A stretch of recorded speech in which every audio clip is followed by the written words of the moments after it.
Hi, today is I want to say it's sorry. I want to say it is, excuse me, I want you to be able to see my face. Today is May 5th, 2018, and I just want to get on here to talk about why PCAs and people that work with disabilities, and what is that noise? It's coming from outside. Uh, uh, why people with disabilities, or why staff that work with people with disabilities should be paid more. Well, the reason is because if staff with disabilities aren't paid enough, you're not going to get very good care at all. You're going to get people that are going to turn over in 5 minutes. Of course, that's an exaggeration. 5 minutes is an exaggeration. But come on. We get people that turn over a lot. We're going to get people that maybe abuse us, don't treat us very well, and that kind of thing, or neglect us. And that's what happens if you do not. That's plain and simple. That's what happens when you don't pay staff enough money and then expect them to give good quality care in people's homes. They're not going to want to. A lot of them just care about getting a check. You know, you're not going to get good quality staff that way. The only staff you'd be able to get is somebody random off the street that doesn't have any experience with disabilities, or that only has experience from like friends that work with disabilities or whatever. And they're going to mistreat people, and they're going to be very mean to people. They're going to abuse people. It's not the group homes that are bad. It's that staff just aren't paid enough, and they aren't able to get good quality staff because they're not paid well enough. There are certain places that do pay. There are certain companies that do pay their staff very, very well. But some of the staff, a lot of the staff that come in just don't care. They don't. I'm not saying everybody's like that, but but some people that come into people's house, especially if you're a house for people with mental health, they're not trained in developmental disability. They're only trained to work with ad- adults that are mentally adults, if you know what I'm saying. That's the only people they know how to work with. They may know how to talk to somebody with, or they may, have experience with somebody with autism, but they may not always know or care about know how to or care about working with somebody with them. So I think that needs to change. We really need to get better staff, for better. They need to start paying people better money and getting people that know how to work with mental health, that maybe came from the state hospitals and institutions, and or maybe people that have worked in mental institutions. And we need to, in mental health homes like this, we need to get them working at these houses. No, I'm not saying, and then we need to train them on, in case they get somebody with a developmental disability, how do you work with that person? Even if they still need to have refresher courses in it and things like that. And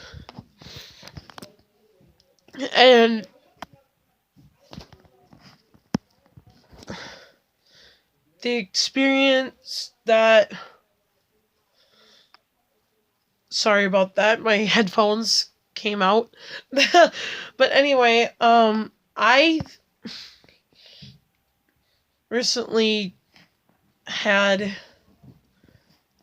a bad experience with somebody, and my house is taking care of this. My program and my house and my team and everybody are making sure this doesn't happen again. Where they did do that, pretended to call the cops on me and a whole bunch of other stuff that I really don't know if I really want to get to in this video. But I mean, you don't do that to somebody. You really don't do that to people. And yeah, I feel like if they would have looked for people that were more experienced, I mean, yeah, they have to get people on the street to like train with disabled people before they can become more experienced. But watching training videos and reading stuff out of a book is one way to train somebody. But I feel like we need to do on-the-job training more with people. They need to do on-the-job training more. Like, they need to show them examples of, even if it has to be a video, show them examples of who they would be working with, the type of people they would be working with, and have them work with the people. When you're training and you're not allowed to work with the person, that's why some of the people we're getting just don't have a clue what they're doing. Because we're not doing hands-on training with them. It's just like, watch me work with this person. Well, how's that supposed to help people learn how to work with disabled people? That's basically what I gotta say.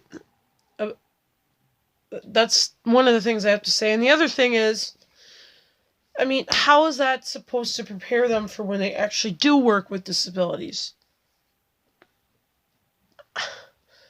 I get a lot of people that work with me who are well trained, but they just don't have a clue. And I feel like that needs to change. And I feel like the way to do it is get more hands-on, on-the-job experience for people. Experience training. That's the way to go here.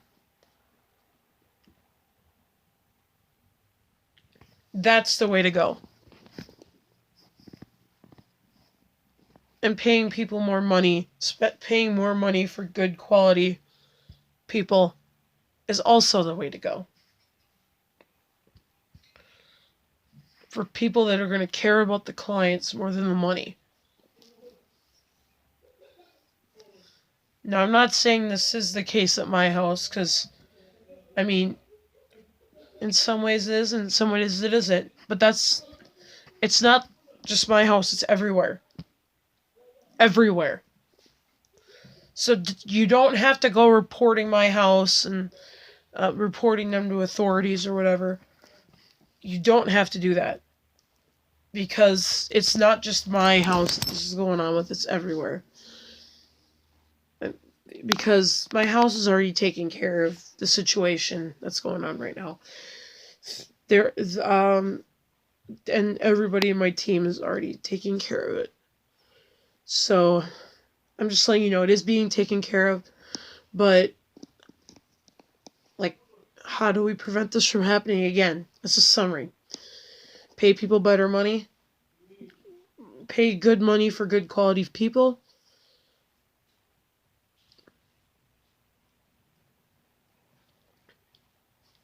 And really make sure that people... Another thing that I didn't mention was have the people observed. Somebody watching to make sure they're doing what they're supposed to be doing. Somebody needs to watch some people at all times. to make sure they're doing what they're supposed to be doing. And if that doesn't work, get rid of them. Get rid of the people that aren't doing what they're supposed to be doing and bring somebody that will. And also the experience, the hands-on training, like I mentioned earlier.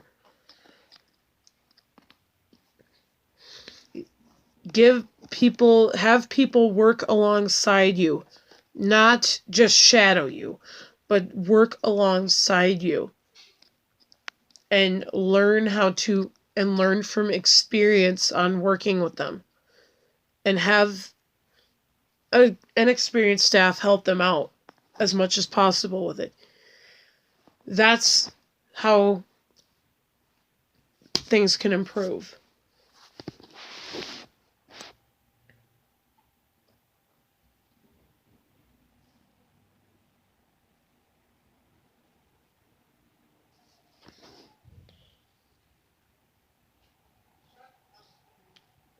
And also, another thing I want to touch base on is the fears that parents have about community employment, and that their kid won't be able to be employed in the community.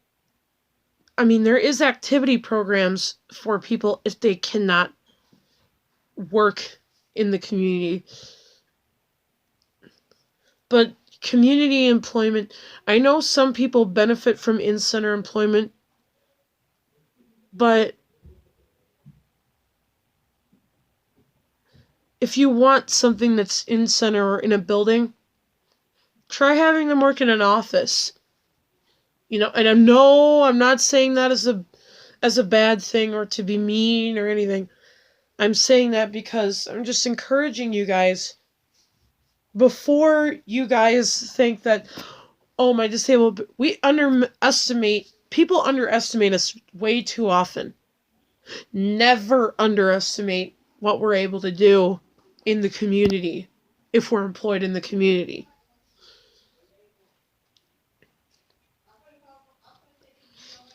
And yes, I think the day programs turning into supported community, helping people find jobs, is a good thing.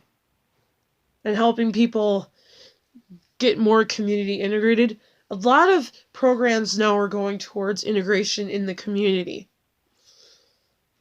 That is a good thing. I mean, that is a very good thing. And I'm one of those people that actually does benefit from community-based day services, community-based employment. I don't do very well in in-center employment. And in-center employment is not a bad thing. I mean, there are some people that do really benefit from that. But they want people with, but what their intentions, the people that made this rule, their intentions are really good. They want to make it possible for everyone to be employed in the community. And I think you guys, instead of fighting the change, embrace it. I'm like I said, I'm not trying to be rude. I'm just saying, instead of fighting the change, try it out. Do a trial run. See what the disabled person is into. If they like shredding, have them shred documents in an office. If they like putting together like test tubes or something, have them do that at an actual clinic. That's basically what I'm saying. Like, if they really like, let's see, doing staples, have them check for staples before shredding in an office or in a bank or whatever. Like, doing confidential documents. That's a way they can contribute to community, even if they can't necessarily be in what you or I would think of as a community-based job. That is a way to be community integrated. Just don't think of what they can't do. Think of what they can do. Think of what us as disabled people can do. A lot of fearful parents are limiting their disabled kids by putting them in center employment. Try community employment. Try to find similar jobs that they would have been doing in center-based employment in the community. Because there are jobs in the community that are the same as what they would be doing in center-based employment. Think of the possibilities.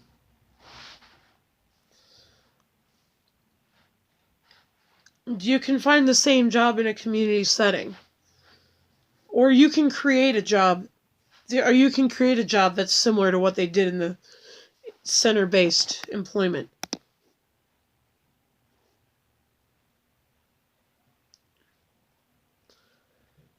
That is what I'm going to say about this one today, and I will talk to you guys later.